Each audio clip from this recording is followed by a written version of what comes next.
ছুটি। বালকদিগের সর্দার ফটিক চক্রবর্তীর মাথায় চট করিয়া একটা নতুন ভাবোদয় হইল। মানে বালকদিগ মানে একদল বালক, যাদের সর্দার হচ্ছে ফটিক চক্রবর্তী, তার মাথায় একটা নতুন ভাবনা এসেছে। নদীর ধারে একটা প্রকাণ্ড শালকাষ্ঠ মাস্তুলে রূপান্তরিত হইবার প্রতীক্ষায় পড়িয়াছিল। মাস্তুলে মানে জাহাজে কাজে লাগে, নৌকায় কাজে লাগাবে, এরকম প্রতীক্ষায় পড়িয়াছিল। স্থির হইল সেটা সকলে মিলিয়া গড়াইয়া লইয়া যাবে। স্থির করেছে সবাই ওটাকে গড়িয়ে গড়িয়ে নিয়ে যাবে, এটাই নতুন ভাবনা ওর মাথায় এসেছে। যে ব্যক্তির কাঠ আবশ্যককালে তাহার যে কতখানি বিস্ময়, বিরক্তি এবং অসুবিধা বোধ হইবে, তাহাই উপলব্ধি করিয়া বালকেরা এ প্রস্তাবে সম্পূর্ণ অনুমোদন করিল। মানে যে ব্যক্তির কাঠ যে রেখে দিয়ে গেছে আবশ্যককালে, মানে হচ্ছে দরকারি সময়, যার যখনের উদ্দেশ্যে রাখা, দরকারি সময় তাহার যে কতখানি বিস্ময়, মানে তিনি যে কতখানি অবাক হয়ে যাবেন যে কাঠটা এখানে রেখেছিলাম কোথায় গেল, বিরক্তি এবং অসুবিধা বোধ হবে, মানে অসুবিধা হবে জেনেই ওরা সবাই মিলে সম্বোধন করলো, না অনুমোদন দিল যে না ঠিক আছে এটা এবার গড়িয়ে গড়িয়ে নিয়ে চলে যাওয়া হবে, সর্বোচ্চ অসুবিধা করবে। কোমর বাঁধিয়া সকলেই যখন মনোযোগের সহিত কার্যে পবিত্র হইবার উপক্রম করিতেছে, এমন সময় ফটিকের কনিষ্ঠ মাখনলাল গম্ভীরভাবে সেই গুড়ির ওপর গিয়া বসিল।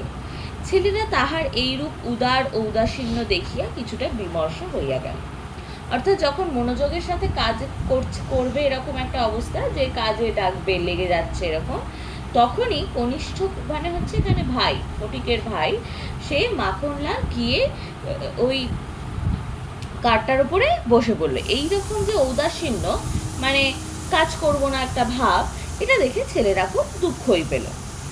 একজন আসিয়া ভয়বহে তাহাকে একটু আধটু ঠেলিল, কিন্তু সে তাহাতে কিছুমাত্র বিচলিত হইল না। এই অকাল তত্ত্বজ্ঞানী মানব সকল তাহার ক্রীড়ার অসারতা সম্বন্ধে নীরবে চিন্তা করিতে লাগিল। অর্থাৎ এই যে ভয়ে ভয়ে মাখনলাল একটু ডেসপারেট টাইপের, আর ফটিক যেহেতু ওদের সর্দার, তাই ফটিকের ভাইকে কোনো রকম অত্যাচার অবিচার করা যাবে এরকম তো মেনে নেওয়া যাবে না। তো সেক্ষেত্রে একজন আসিয়া একটু ভয়ে ভয়ে ঠেলিল, কিন্তু তাহাতে কিছুমাত্র বিচলিত মাখনলাল হলো না। এই যে অকাল তত্ত্বজ্ঞানী মানব সকল প্রকার ক্রীড়ার অসারতা সম্পর্কে নীরবে চিন্তা করিতে লাগিল। এই যে অকাল তত্ত্বজ্ঞানী সব লোকগুলো, মানে বাচ্চাগুলো যারা সব একসাথে শালকাঠ টেলে দিয়ে যেত, তারা সব অকাল তত্ত্বজ্ঞানী, মানে তত্ত্বজ্ঞানী তারা, যেটা অকালে ঘটছে এরকম একটা ব্যাপার। এবং সমস্ত প্রকার ক্রীড়ার অসারতা, এইভাবেই যে সব রকম খেলা বন্ধ হয়ে যায়, এই রকমভাবেই যে সব রকম খেলা পণ্ড হয়ে যায়, সেটাও বলছে। ফটিক আসিয়া আস্ফালন করিয়া কহিল, দেখ মার খাবি, এই বেলা ওঠ। এবার সে রেগে গেছে, যে আস্ফালন রেগে গিয়ে বলছে, এই ওঠ, মার খাবি নইলে। সে তাহাতে আরও একটু নড়িয়া চড়িয়া আসনটিতে বেশ স্থায়ী রূপে দখল করিয়া বসিল। মানে দাদা বলেছে নামতে, মানে আরো ভালো করে বসতে হবে, এরকম একটা ব্যাপার। এইরূপ স্থলে সাধারণের নিকট রাজসম্মান রক্ষা করিতে হইলে অবাধ্য ভ্রাতার গণ্ডদেশে অনতিবিলম্বে এক চর কষাইয়া দেওয়া ফটিকের কর্তব্য ছিল। সাহস হইল না, মানে যেহেতু ও সর্দার, মানে বন্ধুদের মধ্যে একটা রাজা রাজা ব্যাপার, তো এই রাজার সম্মান বজায় রাখতে প্রজাকে প্রহার করতে হবে। গণ্ডদেশ মানে হচ্ছে গালে, গালে একটা চর মারা উচিত ছিল, কিন্তু ওর সাহস হলো না, মানে মারার সাহস হলো না। কিন্তু এমন একটা ভাব ধারণ করিল যেন ইচ্ছা করিলেই এখনই উহাকে রীতিমতো শাসন করিয়া দিতে পারে। মানে এমন একটা ভাব, পারবো না তো কি হচ্ছে, ভাব তো দেখাতে পারি, এরকম ব্যাপার। কিন্তু করিল না, কারণ পূর্বাপেক্ষা আর একটা ভালো খেলা মাথায় উদয় হয়েছে। মানে এই শালকাঠ নিয়ে যাওয়ার থেকেও আর একটা ভালো খেলা মাথায় উদয় হয়েছে, তাহাতে আরেকটু বেশি মজা আছে, মানে আরেকটু বেশি মজা আছে। প্রস্তাব করিল, মাখনকে শুদ্ধ এই কাঠ গড়াইতে আরম্ভ করা যাক। মাখন বসে আছে, সেই অবস্থাতেই ঠেলবো, চলো সবাই মিলে। মাখন মনে করিল ইহাতে তাহার গৌরব আছে, মানে এটা বেশ ভালো ব্যাপার, কিন্তু অন্যান্য পার্থিব গৌরবের ন্যায় ইহার আনুষঙ্গিক যে বিপদের সম্ভাবনাও আছে, তাহার কিংবা আর কাহারও মনে উদয় হয় নাই। মানে এটা যে গড়িয়ে নিয়ে গেলে যে বিপদ আছে, এটা একটা শুধু গৌরবের ব্যাপার না যে আমি বসে আছি সবাই ঠেলছে, এটা গৌরব না, তার সাথে যে বিপদও আছে সেটা মাখন কেন, যাদের মাথায় বুদ্ধি তাদেরও মাথায় আসেনি যে বিপদটা আসতে পারে। ছেলেরা কোমর বাঁধিয়া ঠেলিতে আরম্ভ করিল। মারো ঠেলা হেইও, সাবাস জোয়ান হেইও, অর্থাৎ বলতে বলতে তারা ঠেলা মারছে। গুড়ি এক পাক ঘুরতে না ঘুরতেই মাখন তাহার গাম্ভীর্য, গৌরব এবং তত্ত্ব জ্ঞান সমেত ভূমিষ্যৎ হইয়া গেল। মানে তার সেই গাম্ভীর্য নিয়ে যে বসেছিল, সেই গাম্ভীর্য, গৌরব সবকিছু একবারে মাটিতে মিশে গেল, অর্থাৎ মাখনই মাটিতে পড়ে গেল। খেলার আরম্ভেই এইরূপ আশাতীত ফল লাভ করিয়া অন্যান্য বালকেরা বিশেষ হৃষ্ট হইয়া উঠিল। খেলার শুরুতেই এইরকম আশাতীত মানে বেশ আশা যেটা করেছিল সেই ফল পেয়েছে, সেটাতে অনেকেই হৃষ্ট হলো, বেশ ভালো লাগলো। কিন্তু ফটিক কিছু শশব্যস্ত হইল। কিন্তু ফটিকের মধ্যে একটু ইরিটেশন দেখা গেল, মানে শশব্যস্ত হওয়া মানে হচ্ছে হঠাৎ করেই ব্যস্ত হয়ে পড়লো, যেন কেউ দেখতে না পায়, এরকম টাইপের একটা ব্যাপার। মাখন তৎক্ষণাৎ ভূমিশয্যা ছাড়িয়া ফটিকের ওপর গিয়া পড়িল। মানে ভূমি থেকে উঠেই মাটিতে পড়ে গেছিল, মাটি থেকে উঠেই ফটিকের ওপর চলে গেছে। একেবারে অন্ধভাবে মারিতে লাগিল, মানে যেন চোখে দেখতেই পায় না, যেখানে পাচ্ছে মারছে। তাহার নাকে মুখে আঁচড় কাটিয়া কাঁদিতে কাঁদিতে গৃহাভিমুখে গমন করিল। খেলা ভাঙিয়া গেল, মানে মেরে টেরে মায়ের কাছে চলে যাচ্ছে আর কি, কেঁদে কেঁদে বাড়ির দিকে চলে যাচ্ছে। এবার এভাবে খেলা ভেঙে গেল। ফটিক গোটা কত কাশ উৎপাদন করিয়া, মানে কাশ গাছ তুলে উৎপাদন করিয়া লইয়া একটা অর্ধনিমগ্ন নৌকার গলুইয়ের ওপর, মানে অর্ধেক ডুবে গেছে এমন নৌকা, গলুই মানে উল্টো দিকটা, গলুইয়ের ওপর চড়িয়া বসিয়া চুপচাপ করিয়া কাশের গোড়া চিবাইতে লাগিল। কাশের গোড়া মিষ্টি হয়, মানে ভালো, মানে বিষ নয়। তো আগে লোকেরা খেত, এখনকার লোকেদের মানে বিশ্বাসী হবে না। তো যাই হোক, তো কাশের গোড়া চিবাইতে লাগিল। এমন সময় একটা বিদেশি নৌকা ঘাটে আসিয়া লাগিল। একটি অর্ধবয়সী ভদ্রলোক কাঁচা গোঁফ এবং পাকা চুল লইয়া বাহির হইয়া আসিলেন। বালককে জিজ্ঞাসা করিলেন চক্রবর্তীদের বাড়ি কোথায়। বালক ডাঁটা চিবাইতে চিবাইতে কহিল, ওই হুথা। কিন্তু কোন দিকে যে নির্দেশ করিল কাহারও বুঝিবার সাধ্য হইল না। মানে বললো বাট ওইখানে, কিন্তু কোথায় নির্দেশ করলো সেটা আর বোঝা গেল না। ভদ্রলোকটি আবার জিজ্ঞাসা করলেন, কোথা? সে বলিল, জানি নে। বলিয়া পূর্ববৎ তৃণমূল হইতে রসগ্রহণে প্রবৃত্ত হইল। তৃণমূল মানে কাশ এখানে, আর কাশ থেকে রস খাচ্ছে, তাই জন্য রসগ্রহণে পবিত্র হলো, মানে আবার মনোনিবেশ করলো। বাবুটি তখন অন্য লোকের সাহায্য অবলম্বন করিয়া চক্রবর্তীদের গৃহের সন্ধানে চলিলেন। অবিলম্বে বাঘাবাগদি আসিয়া কহিল, ফটিক দাদা, মা ডাকছে। ফটিক কহিল, যাব না।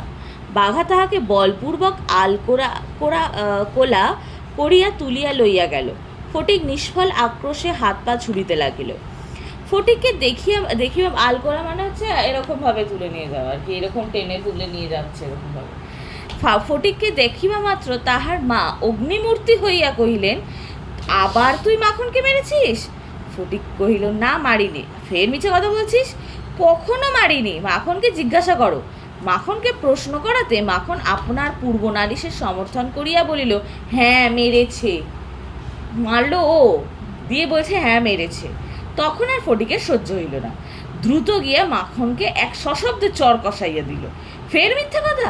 মা মাখনের পক্ষ লইয়া ফটিককে সবেগে নাড়া দিয়া তাহার পৃষ্ঠে 2-3টা প্রবল চপেটাঘাত করিলেন, মানে পিঠে চাপড় মারলেন 2-3টা। ফটিক মাকে ঠেলিয়া দিল। মা চিৎকার করিয়া কহিলেন, তুই আমার গায়ে হাত তুলছিস? এমন সময় কাঁচা পাকা বাবুটি ঘরে ঢুকিয়া বলিলে, কি হচ্ছে তোমাদের? কাঁচা পাকা বাবুটি মানে হচ্ছে অর্ধবয়সী, সেই কারণে কাঁচা পাকা। কি হচ্ছে তোমাদের? ফটিকের মা বিস্ময়ে আনন্দে অভিভূত হইয়া কহিলেন, ও মা, এই যে দাদা, তুমি কবে এলে? বলিয়া গড় করিয়া প্রণাম করলো, মানে উবু হয়ে প্রণাম করা আর কি। বহুদিন হইল দাদা পশ্চিমে কাজ করিতে গিয়াছিলেন। ইতিমধ্যে ফটিকের মার 2 সন্তান হইয়াছে, তাহারা অনেকটা বাড়িয়া উঠিয়াছে, তাহার স্বামীর মৃত্যু হইয়াছে, কিন্তু একবারও দাদার সাক্ষাৎ পায় নাই। আজ বহুকাল পরে দেশে ফিরিয়া আসিয়া বিশ্বম্বরবাবু তাহার ভগিনীকে দেখিতে আসিয়াছেন। কিছুদিন খুব সমারোহে গেল, মানে বেশ ধুমধুম করে চলে গেল। অবশেষে বিদায় লইবার 2-1 দিন পূর্বে বিশ্বম্বরবাবু তাহার ভগিনীকে ছেলেদের পড়াশোনা এবং মানসিক উন্নতি সম্বন্ধে প্রশ্ন করিলেন। উত্তরে ফটিকের অবাধ্য উচ্ছৃঙ্খলতা, পাঠে অমনোযোগ এবং মাখনের সুশান্ত সুশীলতা ও বিদ্যানুরাগের বিবরণ শোনাইলেন। মানে একটা ছেলের উচ্ছৃঙ্খলতা আর অমনোযোগ, পড়াশোনায় একদমই মন নেই, এরকম বক্তব্য। আর এক ছেলের সম্পর্কে শান্ত সুশীল, মানে খুব ভালো ছেলে, বিদ্যাভ্যাসে খুব ভালো, খুবই ভালো। তাহার ভগিনী কহিলেন, ফটিক আমার হাড় জ্বালাতন করিয়াছে। ভগিনী মানে বোন, এবং এখানে ভগিনী মানে তো ফটিকের মা। তো তিনি বললেন যে ফটিক আমার হাড় জ্বালাতন করিয়াছে, মানে এত জ্বালায় যে আমার হাড় শুদ্ধ জ্বলে যায়। শুনিয়া বিশ্বম্বরবাবু প্রস্তাব করিলেন তিনি ফটিককে কলকাতায় লইয়া গিয়ে নিজের কাছে রাখিয়া শিক্ষা দিবেন। অর্থাৎ তিনি ঠিক করলেন যে ফটিককে নিয়ে চলে যাবেন এবং নিজের কাছে রেখে শিক্ষা টিক্ষা দেবেন। বিধবা এ প্রস্তাবে সহজেই সম্মত হইলেন। মানে ফটিকের মা, যেহেতু তার বাবা নেই তাই বিধবা সম্বোধনটা করা হয়েছে। ফটিককে জিজ্ঞাসা করিলেন, কেমন রে ফটিক, মামার সঙ্গে কলকাতায় যাবি? কিরে ফটিক, যাবি কলকাতায়? ফটিক লাফাইয়া উঠিয়া বলিল, যাব। যদিও ফটিককে বিদায় করিতে তাহার মায়ের আপত্তি ছিল না, কারণ তাহার মনে সর্বদাই আশঙ্কা ছিল কোনোদিন না সে মাখনকে জলেই ফেলিয়া দেয় কি মাথায় ফাটায় কি একটা দুর্ঘটনা ঘটায়। তথাপি ফটিকের বিদায় গ্রহণের জন্য এতদৃশ্য আগ্রহ দেখিয়ে তিনি ঈষৎ ক্ষুণ্ণ হইলেন। মানে ফটিকের মায়ের আপত্তি ছিল না, মানে পাঠাতে আপত্তি ছিল না, ভেবেইছিলেন মাখনকে না কোনোদিন মেরে টেরে দেয়, তার থেকে পাঠিয়ে দেওয়াই ভালো। কিন্তু ফটিক যে এত তাড়াতাড়ি রাজি হয়ে যাবে সেটা দেখে আমার মায়ের দুঃখ হলো। মানে মা চেয়েছিলেন ফটিক একটু না বলবে, মা জোর করে পাঠিয়ে দেবে, তবে একটা ব্যাপার হবে। মানে কান্নাকাটি ছাড়া মায়েদের আবার খুব ভালো লাগবে। কবে যাবে কখন যাবে করিয়া ফটিক তাহার মামাকে অস্থির করিয়া তুলিল। উৎসাহে তাহার রাত্রে নিদ্রাই হয় না, মানে এত এক্সাইটেড কোথাও যাবার জন্য, রাতের ঘুমই হচ্ছে না। অবশেষে যাত্রাকালে আনন্দের ঔদার্যবশত তাহার ছিপ ঘুড়ি লাটাই সমস্ত মাখনকে পুত্র পৌত্রাদিক্রমে ভোগ দখল করিবার পুরো অধিকার দিয়ে গেল। মানে তুই তোর পুত্র নাতি পুতি সবাইকে নিয়ে এগুলো ভোগ দখল কর, মানে সম্পত্তি দান করে দিয়ে যাওয়ার মতন করে দান করে দিয়ে গেল। কলকাতায় মামার বাড়ি পৌঁছিয়া প্রথমত মামির সঙ্গে আলাপ হইল। মামি এই অনাবশ্যক পরিবার বৃদ্ধিতে মনে মনে যে বিশেষ সন্তুষ্ট হইয়াছিলেন তাহা বলিতে পারি না। মানে মাখনের আশাতে, এই ফটিকের আশাতে যে খুব খুশি তা বলা যায় না। তাহার নিজের 3টি ছেলে লইয়া তিনি নিজের নিয়মে ঘরকন্না পাতিয়া বসিয়া আছেন। মানে নিজের একটা গোছানো সংসার আছে। ইহার মধ্যে সহসা একটি 13 বছরের অপরিচিত অশিথি পাড়াগায়ে ছেলে ছাড়িয়া দিলে কিরূপ একটা বিপদের সম্ভাবনা উপস্থিত হয়। মানে অশিথি মানে যার সমস্ত কিছু গোছানো নয়, এক চঞ্চল বাচ্চা। বিশ্বম্বরের এত বয়স হইল, তবু কিছুমাত্র যদি কাণ্ডজ্ঞান আছে, মানে কিছুমাত্র যদি কাণ্ডজ্ঞান হতো, এত বয়স হয়ে গেছে তবু একটা বড় ছেলেকে নিয়ে চলে এলো, একবার জিজ্ঞাসা করা নেই আর করা নেই, হঠাৎ করে নিয়ে চলে এলো, এটা হচ্ছে বক্তব্য। বিশেষত 13-14 বছরের ছেলের মতো পৃথিবীতে এমন বালাইয়ার নেই মানে ঝামেলা আর নেই। 13-14 বছর মানে তার পড়াশোনা আছে, আবার সে দুরন্ত, সে খেলতে যাবে, এই সেই করবে, খাবার দাবার বেশি লাগবে, এমন নয় যে দুটো এখান থেকে দিয়ে দিলে হয়ে যাবে, সেটাও নয়। তার মানে একটা বালাই আছে, মানে ঝামেলা আছে। শোভাও নাই, কোনো কাজেও লাগে না, মানে ভালোও লাগে না, আবার কোনো কাজেও লাগানো না যায় না। মানে এতই ছোট, মানে মোটামুটি ছোট যে কাজে লাগানো যাবে না, আবার এতটাই বড় যে আবার তাকে বাড়িতেও বসিয়ে রাখা যায় না, এরকম একটা টাইপের ব্যাপার। স্নেহ উদ্রেক হয় না, তাহার সঙ্গ সুখও বিশেষ প্রার্থনীয় নহে। তাহার মুখে আধো আধো কথাও ন্যাকামি, পাকা কথাও জ্যাঠামি, এবং কথা মাত্রই প্রগল্ভতা, মানে কথা বললেই ঝামেলা।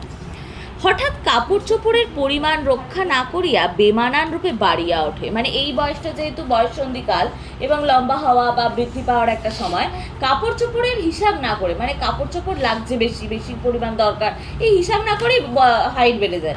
হাইট কি আর বলবে যে ও মা ওর জামা কাপড়টা ছোট হয়ে যাচ্ছে আমি আর পারবো না, এটা নয়। যার বৃদ্ধি যে সময় আসবে তার সেরকম হবেই। লোকে সেটা তাহার একটা কুশ্রী স্পর্ধা স্বরূপ জ্ঞান করে, মানে লোকে এটা কুশ্রী স্পর্ধা যেন লাগে, যে আস্পর্ধা দেখো লম্বা হয়ে যাচ্ছে, এরকম একটা টাইপের ব্যাপার। তাহার শৈশবের লালিত্য এবং কণ্ঠস্বরের মিষ্টতা সহসা চলিয়া যায়, যেগুলো বয়ঃসন্ধিকালের ব্যাপার, যে লালিত্যটাও থাকে না, গোবদারি হবে এরকম একটা পরিচয় থাকে, আর কণ্ঠস্বরের মিষ্টতা মানে গলাও ভাঙতে শুরু করে, সেটাও চলিয়া যায়। লোকে সেজন্য তাহাকে মনে মনে অপরাধ না দিয়া থাকিতে পারে না, মানে তাকেই অপরাধ দেয়। শৈশব এবং যৌবনের অনেক দোষ মাপ করা যায়, কিন্তু এই সময় কোনো স্বাভাবিক অনিবার্য ত্রুটিও যেন সহ্য করা যায় না। যৌবনের দোষ বলে বাদ দিয়ে দেওয়া যায়, বাচ্চা ছেলে শৈশবের দোষ বলেও বাদ দিয়ে দেওয়া যায়, কিন্তু এই যে মধ্যবয়স্ক যে ব্যাপারটা, সেটার যে দোষ, সেটা যেন প্রচুর অপরাধে লাগে। সেই জন্য আমাদের এই সময়টা তোদের মনে হয় যেন আমরাই বোধহয় সব থেকে দোষী, ভাইগুলো সব ভালো, ভাই বোনগুলো আমরাই বোধহয় সব থেকে খারাপ, আমাদেরকে কেউ ভালোবাসে না, এরকম মনে হয়। সেও সর্বদা মনে মনে বুঝিতে পারে পৃথিবীতে কোথাও সে ঠিক খাপ খাইতেছে না। এই জন্য আপনার অস্তিত্ব সম্বন্ধে সর্বদা লজ্জিত ও ক্ষমাপ্রার্থী হইয়া থাকে, ও নিজের যে আমি এখানে এসেছি তার জন্য বেশ আমাকেই ক্ষমা করে দেওয়া হোক, এরকম টাইপের একটা ভাব থাকে। অথচ এই বয়সেই স্নেহের জন্য কিঞ্চিত অতিরিক্ত কাতরতা মনে জন্মায়, অর্থাৎ এই বয়সেই সব থেকে বাড়ির লোকেদের দরকার থাকে, যখন বাড়ির লোকেরা স্নেহ, ভালোবাসা, যত্ন সমস্ত দিয়ে পরিপাটি করে তাকে যত্ন করে বাড়িয়ে তুলবে। এই সময় যদি সে কোনো সহৃদয় ব্যক্তির নিকট হইতে স্নেহ কিংবা সখ্য লাভ করিতে পারে, তবে তাহার নিকট আত্মবিকৃত হইয়া থাকে। যদি কেউ একটুও তাকে ভালোবাসা দেয়, তা যেন সে তার প্রতিই হয়ে যায়। দেখবি এই বয়সটায় যে একটু যদি মনে হয় যে ও আমাকে ভীষণ ভরসা করে, ও আমাকে ভীষণ ভালোবাসে, দেখবি ওর পিছনেই পড়ে থাকে, ওর জন্যই কাজ করবো, ওর কাছেই যাবো, ও যা বলবে তাই হবে। কোনো একটা বাচ্চার একটা পার্টিকুলার লোক থাকে যে ওর কথা খুব মান্য করে, এই কারণে ভালোবাসাটা দেখে বলে। বাচ্চারা সত্যি কথা বলতে ভালোবাসার কামার, এটা হচ্ছে সত্যি। এবার এই রকম একটা মধ্যবয়সী অবস্থায় যখন বাড়ির লোকেরাও বা পরিচিত লোকেরাও খুব একটা ভালোভাবে তাদেরকে দেখছে না, তখন যে কেউ ওদেরকে আদর দিলেই তারা তার কাছেই যেন সমস্তটা বিকিয়ে বসে থাকে। কিন্তু তাহাকে স্নেহ করিতে কেহ সাহস করে না, কারণ সেটা সাধারণের প্রশ্রয় বলিয়া মনে করে। সুতরাং তাহার চেহারা এবং ভাবখানা অনেকটা প্রভুহীন পথের কুকুরের মতো হইয়া যায়। প্রভুহীন, যার প্রভু নেই, কিন্তু পথের কুকুরও চায় যে কেউ আমাকে একটা ভালোবাসুক, তা কার কেউ আমার একটা প্রভু হোক, সেরকমই মানুষও, মানে সেই বয়সটার মানুষও যেন সেরকমই চায়। অতএব এমন অবস্থায় মাতৃভবন ছাড়া আর কোনো অপরিচিত স্থান বালকের পক্ষে নরক। মানে এই রকম অবস্থায় মা তো তবু মেনে নেবে, মা দুটো মারবে, তবু মায়ের কাছ ছাড়া অন্য কোনো জায়গায় অপরিচিত স্থানে বালকের পক্ষে নরক। চারিদিকে স্নেহশূন্য বিরাগ তাহাকে পদে পদে কাঁটার মতো বেঁধে। এই বয়সে সাধারণত নারী জাতিকে কোনো এক শ্রেষ্ঠ স্বর্গলোকের দুর্লভ জীব বলিয়া মনে ধারণা হইতে আরম্ভ হয়। অতএব তাহাদের নিকট হইতে উপেক্ষা অত্যন্ত দুঃসহ বোধ হয়। মানে যেহেতু এই বয়সের সন্ধিকাল, অর্থাৎ মেয়েদের সম্পর্কে বা আলাদা পুরুষ জাতি স্ত্রী জাতি সম্পর্কে আলাদা একটা ধারণা জন্মায়, এবং তখনই মেয়েদের থেকে একটা অ্যাটেনশন পাওয়ার যে প্রচেষ্টা থাকে, সেই জায়গায় গিয়ে মামি তাকে কোনো রকমই অ্যাটেনশন দিচ্ছে না। যে মানে এখানে মেয়ে হিসাবে যে কোনো স্ত্রীলোক হতে পারেন, তিনি কোনো রকমেরই পাত্তা দিচ্ছেন না বা সেই রকম স্নেহ ভালোবাসাও পাচ্ছে না। তো সেখানে তার মনে হচ্ছে যে এই উপেক্ষা তার কাছে দুঃসহ লাগছে, এই যে ইগনোরেন্সটা তার কাছে সহ্য করার মতো নয়। মামির স্নেহহীন চোখে সে যে একটা দুর্গ্রহের মতো প্রতিভাত হইতেছে, এইটে ফটিককে সবচেয়ে বেশি বাজিত। মানে দুর্গ্রহ মানে আমাদের জীবনের গ্রহ নক্ষত্রের বিভিন্ন চক্র আছে, আমরা বলি না এই গ্রহের প্রভাবে আমাদের জীবনে দুঃখ নেমে এসেছে। তো ওই মামির কাছে স্নেহহীন চোখে, এক তো স্নেহ নেই, তার উপর দুর্গ্রহের মতো ওকে ট্রিট করা হচ্ছিল, যে তুই এসেছিস, তোর জন্য আমার জীবনে এত সমস্যা, এরকম একটা টাইপের ব্যাপার। এইটাই ফটিককে সবচেয়ে বেশি বাজিত, মানে এটাই ফটিককে সব থেকে বেশি কষ্ট দিত। মামি যদি দুইবার তাহাকে কোনো একটা কাজ করিতে বলিতেন, তাহা হইলে সে মনের আনন্দে যতটা আবশ্যক তার চেয়ে বেশি কাজ করিয়া ফেলিত। অবশেষে মামি যখন তাহার উৎসাহ দমন করিয়া বলিতেন, ঢের হয়েছে, ওতে আর তোমায় হাত দিতে হবে না, এখন তুমি নিজের কাজ করো, নিজের কাজে মন দাওগে, একটু পরগে যাও, অর্থাৎ এই কথাটাই বাক্যে এইভাবে না বলে, ঠিক আছে বাবা অনেক হয়েছে কাজ, আর করতে হবে না, তুমি গিয়ে এবার পড়াশোনা করো, এই বাক্যটা বললেও কিন্তু অনেকটা কাজ হতো। কিন্তু এই যে ঢের হয়েছে আর তোমায় কাজে হাত দিতে হবে না, এত কাজ করার পরেও কাজে হাত দিতে হবে না, এই জিনিসগুলোই বাচ্চাদের মনকে খুব বেশি এফেক্ট করে। কখনো কোনো বাচ্চার সাথে অন্তত 13-14 বয়সী বা 18 বছরের মধ্যে বাচ্চাদের সাথে এরকমভাবে কথা বলাটা একদমই উচিত নয়, তাতে চাইল্ড সাইকোলজি বিঘ্নিত হয়, মানে তাদের মন বিষিয়ে যায় আরও বেশি। তখন তাহার মানসিক উন্নতির প্রতি মামির এতটা যত্ন বাহুল্য তাহার অত্যন্ত নিষ্ঠুর অবিচার বলে মনে হইতো, মানে অত্যন্ত নিষ্ঠুর বলেই মনে হতো এই ব্যাপারটা। ঘরের মধ্যে এইরূপ অনাদর, ইহার পর আবার হাফ ছাড়িবার জায়গা ছিল না। দেয়ালের মধ্যে আটকা পড়িয়া কেবল তাহার সেই গ্রামের কথাই মনে পড়িত। প্রকাণ্ড একটা ধাউস ঘুড়ি লইয়া বোবো করে শব্দে উড়াইয়া বেড়াইবার সেই মাঠ, তাইরে নাইরে করিয়া উচ্চ স্বরে স্বরচিত রাগিনী আলাপ করিয়া অকর্মণ্যভাবে ঘুরিয়া বেড়াইয়া সেই নদী তীরে দিনের মধ্যে যখন তখন ঝাঁপ দিয়া পড়িয়া সাঁতার কাটিবার কি সেই সংকীর্ণ স্রোতস্বিনী, সেই সব দলবল উপদ্রব, স্বাধীনতা এবং সর্বোপরি সেই অত্যাচারিণী অবিচারিণী মা অহর্নিশি তাহার নিরুপায় চিত্তকে আকর্ষণ করিত। যতই মা অত্যাচারিণী হোক, অবিচারিণী হোক, মাকেও তার মনে পড়তে লাগলো সমস্ত কিছুর ভাবে। এই যে তাইরে নাই করে গান গেয়ে সারা মানে পাড়া রাস্তাঘাট ঘুরে বেড়াতো, স্বরচিত রাগিনী, মানে নিজের সুরেই গানটা গাইতো, এবং নদীতে ঝাঁপ দিত, সাঁতার কাটতো, সংকীর্ণ মানে সরু, স্রোতস্বিনী মানে নদী, যতই সংকীর্ণ হোক না কেন তার নিজের গ্রামের এই যে একটা আনন্দ, সেই আনন্দটা আর ফটিক কোথাও পেল না, চার দেয়ালের মধ্যে যেন আটকা রয়ে গেল। কলকাতা শহরে তো এগুলো নেই। জন্তুর মতো এক প্রকার অবুঝ ভালোবাসা, কেবল একটু কাছে যাইবার অন্ধ ইচ্ছা, কেবল একটা না দেখিয়া অব্যক্ত ব্যাকুলতা, গোধূলি সময়ের মাতৃহীন বৎসরের মতো কেবল একটি আন্তরিক মা ক্রন্দন, সেই লজ্জিত শঙ্কিত শীর্ণ দীর্ঘ অসুন্দর বালকের অন্তরে কেবলই আলোড়িত হইত। মানে এই যে জন্তু যেমন ভালোবাসায় শুধু বোঝে, আর কিছু যেমন বসে না, একটু কোনো প্রাণীকে একটু আদর যত্ন একটু ভালোবাসা দিলে দেখবি তো সে তোর খুব বেশি নেওয়াটা হয়ে যায়। সেরকমই একটা জন্তু, অবুঝ ভালোবাসাই তার কাছে দরকার। সে শুধুমাত্র তার হৃদয়ের ব্যাকুলতা, তার হৃদয়ের যে ফাঁকা জায়গা, সেখানে শুধু মা ক্রন্দনই তার উঠছে। এবং এই যে লজ্জিত লজ্জিত কারণ সে আশা এটি করার জন্য লজ্জিত, শঙ্কিত কারণ তার সমস্ত ব্যাপারেই সে শঙ্কিত থাকে, কখন কে কী বলবে। শীর্ণ রোগা দীর্ঘ অসুন্দর বালকের অন্তরে কেবলই আলোড়িত হইতো, মানে ঘুরে ঘুরে বেড়াতো। স্কুলে এত বড় নির্বোধ অমনোযোগী বালক আর ছিল না। যেহেতু ভালোবাসা নেই, কোনো মমত্ব নেই, স্নেহ নেই, তাই সব দিকেই তার খারাপ। একটা কথা জিজ্ঞাসা করিলে সে হাঁ করিয়া চাহিয়া থাকিত। মাস্টার যখন মার আরম্ভ করিত তখন ভারাক্রান্ত গর্ধবের মতো নীরবে সহ্যও করিত। ছেলেদের যখন খেলিবার ছুটি হইত তখন জানলার কাছে দাঁড়াইয়া দূরের বাড়িগুলার ছাদ নিরীক্ষণ করিত। যখন সেই দ্বীপ্রহর রৌদ্রে কোনো একটা ছাদে দুটি একটা ছেলে মেয়ে কিছু একটা খেলার চলে ক্ষণেকের জন্য দেখা দিয়া যাইত, তখন তাহার চিত্ত অধীর হইয়া উঠিত। অর্থাৎ তারা ছাদে স্বাধীন খেলা করছে, আমি স্কুলে থেকে খেলা করছি, এই ব্যাপারটা তার মধ্যে মেনে নেওয়ার জায়গাটায় আসছে না। একদিন অনেক প্রতিজ্ঞা করিয়া অনেক সাহসে মামাকে জিজ্ঞাসা করিয়াছিল, মার কাছে কবে যাব? মামা বলেছিলেন স্কুলের ছুটি হোক, কার্তিক মাসে পুজোর ছুটি, সে এখনো ঢের দেরি। একদিন ফটিক তাহার স্কুলের বই হারাইয়া ফেলিল।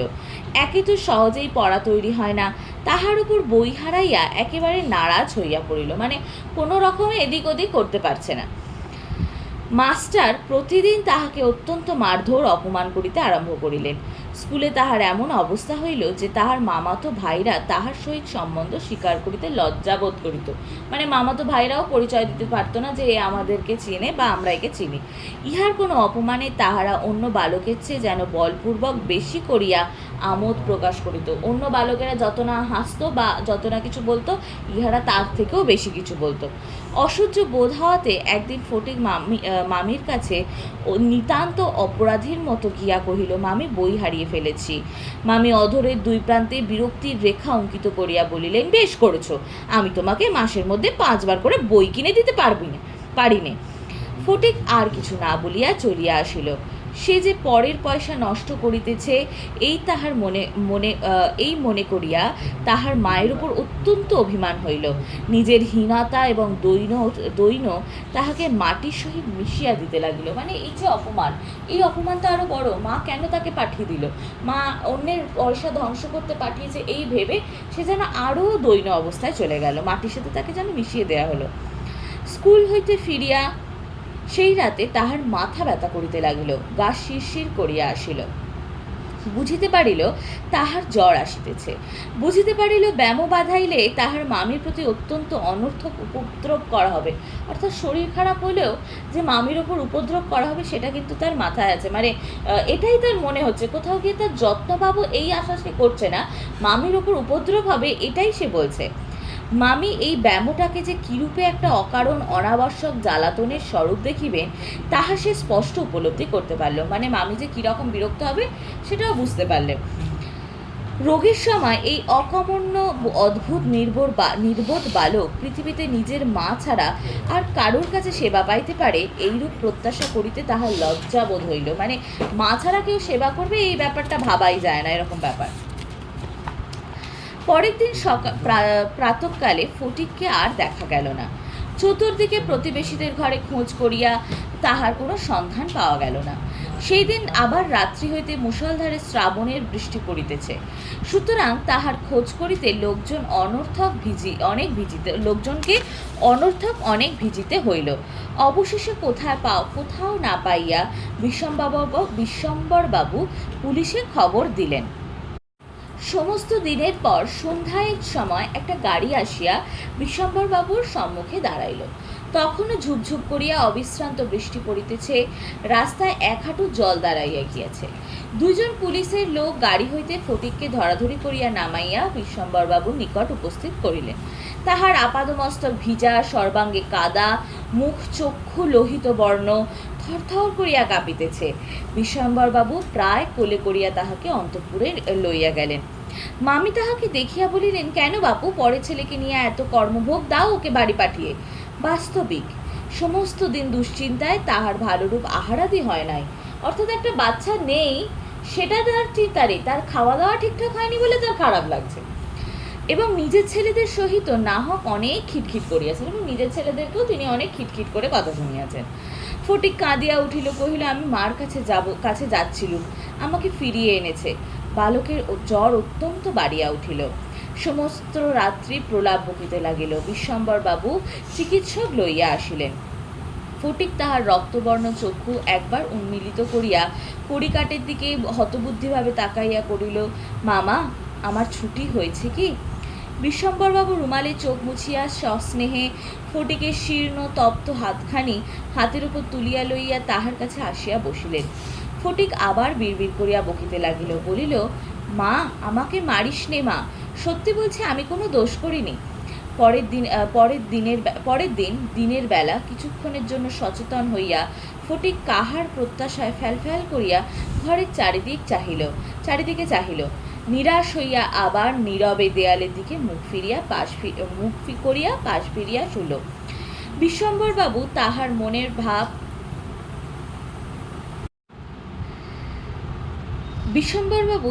মনের ভাব বুঝিয়া তাহার কানের কাছে মুখ নত করিয়া মৃদুস্বরে কহিলেন, ফটিক, তোর মাকে আনতে পাঠিয়েছি। তাহার পরদিনও কাটিয়া গেল। ডাক্তার চিন্তিত বিমর্ষ মুখে জানাইলেন, অবস্থা বড়ই খারাপ। বিশ্বম্বরবাবু স্তিমিত প্রদীপে রোগশয্যায় বসিয়া প্রতি মুহূর্তেই ফটিকের মাতার জন্য প্রতীক্ষা করিতে লাগিলেন। ফটিক খালাসিদের মতো সুর করিয়া করিয়া বলিতে লাগিল, এক বাও মেলে না, দো বাও মেলে না, এ নাই। মানে ওই নৌকায় যে বাও মারা বলে না, মানে এরকমভাবে যে বাও মারা বলে সেইটা, 1 বাওতেও হলো না, 2 বাওতেও হলো না, কলিকাতায় আসিবার সময় কতকটা রাস্তা স্টিমারে আসিতে হইয়াছিল। খালাসিরা কাছি ফেলিয়া সুর করিয়া জল মাপিত।